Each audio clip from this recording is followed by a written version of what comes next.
Ouagadougou, Burkina Faso. Namanya Amadou terbangun sebelum matahari menyentuh cakrawala. Di sudut rumah tanah liat berukuran 3x4 meter, ia berbaring di atas tikar anyaman yang sudah compang-camping. Kakinya, atau lebih tepatnya, tunggul di bawah lututnya, berdenyut sakit seperti biasa setiap pagi. "Amadou, kamu sudah bangun?" Suara ibunya, Fatoumata, terdengar lembut dari luar. Wanita paruh baya itu sedang menyalakan api untuk memasak bubur millet. Ibu," jawabnya sambil menyeret tubuhnya menuju pintu. Tangannya yang berotot, hasil dari bertahun-tahun menopang seluruh berat badannya, bergerak dengan gerakan yang sudah sangat terlatih. Ouagadougou mulai bangun. Suara ayam berkokok bercampur dengan dengung motor yang lewat di jalan tanah berbatu. Udara masih sejuk, tapi dalam beberapa jam, suhu akan mencapai 40 derajat Celcius. "Ada yang bilang Presiden Traoré akan lewat hari ini," kata Fatoumata sambil mengaduk bubur. "Konvoi militer. Mereka bilang ribuan orang akan ke jalan Boulevard de la Révolution." Amadou terdiam. Ibrahim Traoré, presiden muda yang naik ke tampuk kekuasaan melalui kudeta pada September 2022. Pemimpin yang dijuluki Sang Kapten oleh rakyatnya. Pria yang berjanji membersihkan korupsi dan mengembalikan kehormatan Burkina Faso. "Ibu tahu aku tidak bisa sampai sana," Amadou berkata pelan. Fatoumata menatap anaknya. Di matanya ia melihat laki-laki berusia 24 tahun yang kehilangan kedua kakinya dalam kecelakaan truk ketika berusia 12 tahun. Laki-laki yang menolak untuk mengemis meskipun banyak yang menyarankan itu sebagai satu-satunya jalan. "Kamu selalu bilang tidak bisa, tapi kamu selalu menemukan cara." Ibunya tersenyum tipis. Amadou merangkak keluar rumah. Di luar, tetangganya, Musa, sedang memperbaiki motor tuanya. Amadou, kamu dengar berita? Traoré akan lewat sini." Musa berseru dengan antusias. "Ya, aku dengar. Kamu harus ikut, saudara. Ini kesempatan seumur hidup." Amadou hanya mengangguk. Di dalam hatinya, sesuatu mulai bergerak. Sebuah keberanian yang selama ini ia pendam. Siang hari, pasar Rue Woko Amadou merangkak melewati pasar yang ramai. Tangannya yang dilindungi oleh sandal jepit bekas bergerak di atas tanah berdebu. Orang-orang sudah mengenalinya. Amadou si kuat. Mereka memanggilnya dengan hormat, bukan dengan belas kasihan. "Amadou, ambil ini." Seorang pedagang sayur melemparkan beberapa tomat kepadanya. Ia tidak pernah mengemis, tapi orang-orang dengan sukarela memberinya. Hari ini ia punya tujuan. Ia menuju ke toko Monsieur Caboret, seorang guru pensiun yang kadang membantunya menulis surat. "Monsieur Caboret," Amadou memanggil dari depan toko yang menjual alat tulis. Pria tua dengan kacamata tebal itu keluar. "Amadou, anak muda, ada yang bisa kubantu? Saya ingin menulis surat untuk Presiden Traoré." Caboret terdiam sejenak lalu mengangguk. "Masuk, kita bicara." Di dalam toko yang pengap, Amadou mulai berbicara dan Caboret menulis. Isi surat. "Yang terhormat Presiden Ibrahim Traoré, nama saya Amadou Ouedraogo. Saya tidak punya kaki, tapi saya punya tangan. Saya tidak punya uang, tapi saya punya kehormatan. Saya tidak punya pendidikan tinggi, tapi saya punya impian untuk Burkina Faso. Selama 12 tahun, saya merangkak di jalanan Ouagadougou. Saya melihat korupsi, saya melihat kemiskinan, saya melihat keputusasaan. Tapi sekarang, saya melihat harapan dalam kepemimpinan Anda. Saya menulis surat ini bukan untuk meminta bantuan pribadi. Saya menulis untuk mewakili ribuan orang seperti saya, yang terlupakan, yang tidak terlihat, yang terus berjuang meskipun sistem tidak pernah memberi kami kesempatan. Jika Anda benar-benar pemimpin rakyat, bukan hanya pemimpin elit, tolong dengarkan kami. Kami tidak butuh belas kasihan. Kami butuh kesempatan untuk berkontribusi. Hormat saya, Amadou Ouedraogo." Ketika Caboret selesai membaca surat itu dengan suara keras, matanya berkaca-kaca. "Amadou, ini kuat sekali. Tapi bagaimana kamu akan menyampaikannya? Besok, di Boulevard de la Révolution, saya akan menyerahkannya langsung. Anak muda, itu mustahil. Pengawal tidak akan membiarkanmu mendekat." Amadou menatap mata pria tua itu dengan tekad yang membara. "Monsieur, saya sudah merangkak sejauh ini dalam hidup. Beberapa kilometer lagi bukan masalah." Malam itu, rumah Amadou tidak bisa tidur. Ia berbaring menatap langit-langit rumah tanah liat yang retak. Cahaya bulan menyusup melalui celah-celah, menciptakan pola-pola di dinding. Amadou, kamu yakin dengan ini? Suara Fatoumata memecah keheningan. Ya, Ibu. Jarak dari sini ke Boulevard hampir 8 kilometer. Dengan merangkak, saya tahu, Ibu. Tapi ini bukan tentang jarak. Ini tentang martabat. Fatoumata menghela nafas panjang. Ia ingat ketika Amadou masih kecil, ketika kecelakaan itu terjadi. Truk yang melaju kencang, darah di mana-mana, rumah sakit yang tidak punya fasilitas memadai. Mereka harus memilih infeksi yang menyebar atau amputasi. Ayahmu, sebelum dia meninggal selalu bilang, orang Mosi tidak pernah menyerah, kata Fatoumata, merujuk pada suku mereka. Kamu seperti dia. Ceritakan lagi tentang ayah, Amadou meminta. Dia seorang petani. Tangannya keras karena bekerja di ladang millet. Tapi setiap malam, dia akan duduk denganmu dan mengajarimu alfabet dengan menggambar di tanah. Dia bilang, pendidikan adalah satu-satunya kaki yang tidak bisa diambil siapapun. Amadou tersenyum pahit. Setelah kehilangan kakinya, ia juga kehilangan kesempatan untuk sekolah. Tidak ada sekolah yang mau menerimanya. Tidak ada aksesibilitas. Tidak ada harapan. Besok saya akan membuat ayah bangga, katanya pelan. Pukul 3 pagi, Amadou bangun. Ia sudah menyiapkan semuanya. Sarung tangan bekas yang sudah dijahit ulang oleh ibunya untuk melindungi tangannya, botol air, dan surat yang dilipat rapi dalam kantong plastik. Fatoumata sudah bangun, menyiapkan roti dan teh manis. Makan dulu. Kamu butuh kekuatan. Mereka makan dalam diam. Di luar, Ouagadougou masih gelap. Hanya suara anjing menggonggong di kejauhan. Ibu, jika hari ini adalah hari terakhir saya, jangan bicara begitu. Fatoumata memotong. Tapi matanya sudah berair. Dengarkan, Ibu. Jika sesuatu terjadi, saya ingin Ibu tahu, hidup saya tidak sia-sia. Karena Ibu, saya belajar apa artinya cinta tanpa syarat. Karena Ibu, saya belajar bahwa kekuatan sejati bukan di kaki, tapi di hati. Fatoumata memeluk anaknya erat. Pergi, dan kembalilah padaku. Pukul 4.30 pagi. Perjalanan dimulai. Amadou mulai merangkak. Tangannya menyentuh tanah yang masih dingin. Jalanan Ouagadougou belum ramai. Hanya beberapa pedagang yang mulai membuka warung. Kilometer pertama terasa ringan. Adrenalin memompa darahnya. Hei, Amadou, mau kemana sepagi ini? Seorang penjual kopi memanggil. Ke Boulevard, Presiden akan lewat. Astaga, itu jauh, saudara. Saya tahu. Penjual kopi itu terdiam, lalu menuangkan secangkir kopi panas. Ini, gratis, untuk kekuatan. Amadou menerimanya dengan senyum. Terima kasih, Yusuf. Kilometer kedua, matahari mulai naik. Suhu mulai merangkak naik. Tangannya mulai terasa panas meski ada sarung tangan. Sekelompok anak sekolah melewatinya. Beberapa menunjuk dan tertawa. Tapi seorang gadis kecil berhenti. Pak, ini. Ia memberikan sebotol air. Terima kasih, nak.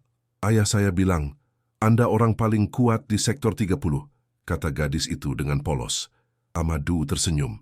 Ayahmu baik sekali. Sekarang pergi, atau kamu terlambat sekolah. Kilometer ketiga, jalan mulai ramai. Orang-orang mulai berdatangan menuju boulevard. Beberapa naik motor, beberapa jalan kaki. Amadou terus merangkak. Amadou, naik motorku saja. Musa, tetangganya, berhenti di sampingnya. Tidak, Musa. Saya harus sampai dengan cara saya sendiri. Kamu gila, saudara. Mungkin, tapi ini gila yang benar. Kilometer keempat, panas mulai menyengat. 35 derajat. Keringat membasahi baju Amadou. Tangannya mulai lecet meski memakai sarung tangan. Tapi ia tidak berhenti. Seorang wanita tua berhenti. Nak, kenapa kamu menyiksa dirimu sendiri? Nenek, ini bukan siksaan, ini perjuangan. Dan perjuangan tidak pernah mudah. Wanita itu mengangguk paham, lalu meletakkan beberapa koin di samping Amadou. Nenek, saya tidak mengemis. Ini bukan sedekah, nak, ini hormat. Pukul 9 pagi. Boulevard de la Révolution Amadou akhirnya tiba, tapi pemandangan di depannya membuat hatinya tenggelam. Ribuan orang, mungkin puluhan ribu, memadati jalan selebar 50 meter. Bendera Burkina Faso, merah, hijau, dan kuning dengan bintang, berkibar di mana-mana. Orang-orang bernyanyi, berteriak, melambaikan tangan. Traoré! Traoré! Traoré! Amadou merangkak di pinggir kerumunan. Bagaimana mungkin ia bisa menembus ini? Permisi, permisi. Ia mencoba masuk.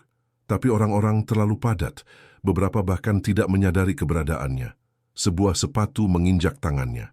Ah, Amadou menahan sakit. Maaf, maaf, seorang pria muda menoleh. Astaga, saudara kamu, tidak apa-apa, saya harus maju. Maju, kamu mau kemana? Saya harus bertemu presiden. Pria itu tertawa. Saudara, ini jutaan orang, presiden tidak akan melihatmu. Amadou menatapnya tajam. Dia akan melihat saya akan memastikan itu. Pukul 10 pagi, matahari tepat di atas kepala. 40 derajat. Amadou sudah merangkak hampir 6 jam. Tangannya berdarah di beberapa bagian. Sarung tangannya robek, tapi ia terus bergerak. Seorang wartawan dari Radio Omega sedang meliput kerumunan. Kameranya menangkap sosok Amadou yang merangkak perlahan. Tunggu, tunggu! Wartawan itu menghampiri. Bung, kenapa kamu merangkak? Saya ingin bertemu presiden. Presiden? Di tengah kerumunan ini itu mustahil, Bung. Tidak ada yang mustahil jika niatnya benar. Wartawan itu terdiam, lalu mulai merekam. Nama saya Karim dari Radio Omega. Saya di sini bersama seorang pria yang merangkak. Ya, Anda tidak salah dengar. Merangkak berkilo-kilometer hanya untuk bertemu Presiden Traoré. Pak, apa yang ingin Anda sampaikan? Amadou menatap kamera. Saya Amadou Ouedraogo. Saya punya surat untuk Presiden.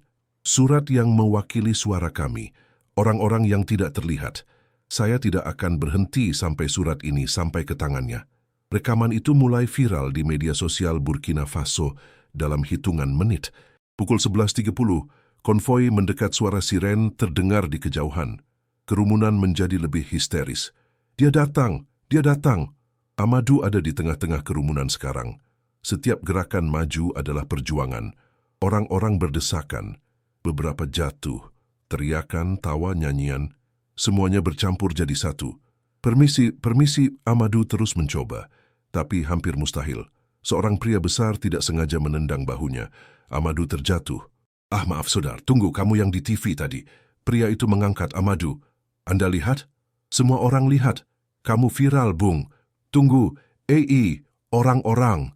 Ini Amadou, pemuda yang merangkak. Beri dia jalan. Sesuatu yang ajaib terjadi. Orang-orang di sekitar mulai menoleh. Beberapa yang memegang smartphone menunjukkan video Amadou. Itu dia. Benar, dia. Beri dia jalan. Beri dia jalan. Perlahan, seperti laut merah yang terbelah, kerumunan mulai membuka jalan. Orang-orang mundur ke samping, menciptakan lorong sempit. Amadou merangkak melalui lorong manusia itu. Di kiri dan kanannya, ribuan mata menatap dengan hormat. Kamu bisa, saudara. Terus, terus. Demi Burkina Faso. Air mata mulai turun di pipi Amadou. Bukan karena sakit, tapi karena solidaritas. Karena kemanusiaan. Pukul 11.50, Amadou mencapai barisan terdepan. Di depannya barikade logam dan deretan tentara bersenjata. Berhenti, seorang prajurit menodongkan senapan. Amadou berhenti. Tangannya gemetar tapi bukan karena takut. Saya ingin bertemu presiden. Tidak mungkin. Mundur. Tolong. Saya punya surat. Saya sudah merangkak 8 kilometer. Saya tidak peduli kamu merangkak dari mana. Ini area terlarang. Mundur sekarang. Kerumunan di belakang Amadou mulai berteriak. Biarkan dia lewat. Dia berhak bertemu presiden. Traoré, Traoré, lihat rakyatmu. Situasi menjadi tegang. Senjata terarah ke kerumunan. Pukul 12 mantul siang, konvoi presiden berhenti. 3 mobil lapis baja, 1 kendaraan komando, puluhan motor pengawal. Di mobil tengah, Presiden Ibrahim Traoré, pria berusia 36 tahun dengan seragam militer, mendengar keributan. Apa yang terjadi? Tanyanya ke komandan pengawalnya, Kolonel Sawadogo. Seorang demonstran mencoba menembus barikade, Yang Mulia. Demonstran? Seorang pria tanpa kaki. Dia merangkak. Traoré terdiam. Tunjukkan padaku. Melalui kamera keamanan, ia melihat Amadou. Tubuh penuh debu, tangan berdarah, mata penuh tekad. Buka jendela, perintah Traoré. Yang Mulia, itu tidak aman. Buka! Jendela mobil terbuka. Traoré mendengar teriakan kerumunan. Biarkan dia lewat, biarkan dia lewat. Traoré melihat lebih dekat. Ia melihat surat yang digenggam Amadou. Ia melihat darah di tangannya. Ia melihat dirinya sendiri. Anak petani miskin yang pernah kelaparan, yang memahami penderitaan. "Stop konvoi, saya turun. Yang mulia itu terlalu berbahaya." Saya bilang stop. Mobil berhenti. Pengawal panik, tapi Traore sudah membuka pintu dan turun. Kerumunan membeku. Hening total. Puluhan ribu orang terdiam seketika. Presiden Ibrahim Traore berjalan melewati barisan tentara. Pengawalnya berlari mengikuti, membentuk formasi di sekelilingnya. Amadou melihat sosok itu mendekat. Sang presiden, pemimpin yang ia kagumi, berjalan menuju dirinya. Traore berhenti tepat di depan Amadou. Lalu di depan puluhan ribu orang, di depan kamera televisi nasional, di depan sejarah, ia berlutut. Amadou tidak bisa berkata apa-apa. Air matanya mengalir deras. "Berdiri." "Tidak, Anda tidak perlu berlutut untuk saya." Amadou berbisik. "Anda yang sudah merangkak sejauh ini, saya yang harus berlutut," jawab Traore dengan suara yang bergetar. Presiden mengulurkan tangannya. Amadou memberikan surat dengan tangan yang bergetar. Traore membuka surat itu, membacanya. Matanya berkaca-kaca. Keheningan berlangsung hampir 1 menit penuh. Lalu Traore berbicara dengan suara yang cukup keras untuk didengar mikrofon. "Amadou Ouedraogo, hari ini Anda mengajarkan saya, mengajarkan kita semua, bahwa kehormatan tidak datang dari apa yang kita miliki, tapi dari siapa kita. Rakyat yang berjuang dengan tangannya sendiri pantas mendapat lebih dari sekadar belas kasihan. Ia pantas mendapat kehormatan." Traore mengangkat Amadou, menggendongnya seperti saudara. "Mulai hari ini Anda bukan lagi suara yang tidak terdengar. Anda adalah suara yang akan saya pastikan didengar seluruh negara ini." Kerumunan meledak. Teriakan, tangisan, nyanyian. Orang-orang saling berpelukan. Bendera Burkina Faso berkibar lebih tinggi. Amadou, untuk pertama kalinya dalam 12 tahun, merasa dilihat, dihargai, manusia. Hari yang sama, Istana Presidensial Kosyam Amadou tidak pernah membayangkan akan berada di sini. Di dalam mobil kepresidenan, AC yang sejuk, jok kulit yang empuk. Traore duduk di sampingnya. "Kamu lapar?" tanya Traore. "Saya tidak tahu apa yang harus saya katakan, Yang Mulia. Panggil saya Ibrahim. Hari ini, kita berdua sama. Dua pria yang mencintai Burkina Faso." Di istana, mereka bertemu dengan Menteri Sosial, Menteri Kesehatan, dan beberapa pejabat tinggi. "Gentlemen," kata Traore, "ini Amadou. Dan karena Amadou, kita akan meluncurkan sebuah program baru, Program Nasional d'Inclusion, Program Inklusi Nasional, untuk setiap warga negara dengan disabilitas di Burkina Faso." "Yang Mulia, anggarannya," seorang menteri mulai protes. "Akan kita temukan," Traore memotong. "Berapa banyak yang kita habiskan untuk upacara kenegaraan? Untuk mobil mewah pejabat? Itu akan dipotong 50% dananya untuk program ini." Para menteri terdiam. "Amadou," Traore menoleh, "apa yang kamu butuhkan?" "Saya tidak butuh apa-apa untuk saya pribadi, Yang Ibrahim. Tapi ada ribuan seperti saya. Anak-anak yang tidak bisa sekolah karena sekolah tidak punya akses kursi roda. Orang dewasa yang tidak bisa bekerja karena tidak ada yang mau memberi kesempatan. Kami tidak butuh belas kasihan. Kami butuh kesempatan." Traore mengangguk. "Dengar baik-baik, semua. Dalam 3 bulan saya ingin setiap sekolah negeri di Ouagadougou punya akses untuk disabilitas. Dalam 6 bulan, program pelatihan kerja khusus. Dalam setahun, undang-undang perlindungan hak disabilitas yang kuat. Tapi Yang Mulia, tidak ada tapi. Jika kita bisa membeli jet tempur untuk perang, kita bisa membeli kursi roda untuk rakyat." Malam hari, Amadou kembali ke rumah mobil kepresidenan mengantarkan Amadou pulang. Ketika ia tiba, seluruh sektor 30 sudah menunggu. Ratusan tetangga berkumpul. "Amadou, Amadou, Amadou." Fatoumata berlari, sekeras yang bisa dilakukan wanita berusia 56 tahun, dan memeluk anaknya. "Kamu gila, kamu benar-benar gila." Ia menangis dan tertawa bersamaan. "Ibu, saya pulang." "Kamu tidak hanya pulang, Nak. Kamu membawa harapan pulang." Malam itu mereka merayakan. Musik tradisional Burkinabe, balafon dan djembe dimainkan. Orang-orang menari, makanan dibagikan. Musa menghampiri Amadou. "Saudara, kamu bukan lagi Amadou dari sektor 30. Kamu Amadou dari seluruh Burkina Faso. Saya masih orang yang sama, Musa. Tidak, kamu simbol, dan itu hebat dan menakutkan sekaligus. 2 minggu kemudian, kehidupan Amadou berubah drastis. Videonya mendunia. CNN Afrika, BBC Afrika, Al Jazeera, semua meliput kisahnya. Isu Amadou Burkina Faso trending di seluruh Afrika, tapi ketenaran datang dengan harga. Setiap hari, puluhan orang datang ke rumahnya. Beberapa membawa hadiah. Beberapa meminta bantuan, beberapa hanya ingin foto. Amadou, tolong bantu saya, anak saya juga disabilitas. Amadou, saya kehilangan pekerjaan. Anda dekat dengan presiden, tolong. Amadou, saya wartawan dari Prancis. Boleh wawancara? Ia tidak bisa menolak. Setiap hari dari pagi hingga malam ia berbicara, mendengarkan, mencoba membantu. Tapi tubuhnya mulai lelah. Tangannya yang belum sembuh kembali lecet karena terus bergerak menerima tamu. Amadou, kamu harus istirahat. Fatoumata memohon. Ibu, mereka butuh saya. Tidak, nak, mereka butuh harapan, tapi harapan itu akan mati jika kamu mati. 3 minggu kemudian, Amadou jatuh sakit infeksi di tangannya. Demam tinggi, dokter yang dikirim presiden mengatakan ia harus dirawat. Di rumah sakit Amadou berbaring lemah. Traoré mengunjunginya. Kamu memberikan terlalu banyak, saudara, kata Traoré. Ini yang harus saya lakukan. Tidak, dengarkan. Kamu sudah melakukan bagianmu. Kamu sudah memulai api. Sekarang biarkan api itu menyebar sendiri. Kamu tidak harus membakar dirimu untuk menjaga api tetap hidup. Tapi orang-orang itu akan kami bantu. Itu tugas pemerintah. Tugas saya. Tugasmu adalah hidup. Hidup sehat. Hidup bahagia. Karena kebahagiaanmu adalah bukti bahwa perjuanganmu tidak sia-sia. Amadou menangis. Untuk pertama kalinya, ia menyadari. Ia tidak harus menyelamatkan semua orang. Ia hanya harus menginspirasi mereka untuk menyelamatkan diri sendiri. 6 bulan kemudian, program inklusi nasional diluncurkan. Di Stadion 4 Ut, 30.000 orang berkumpul.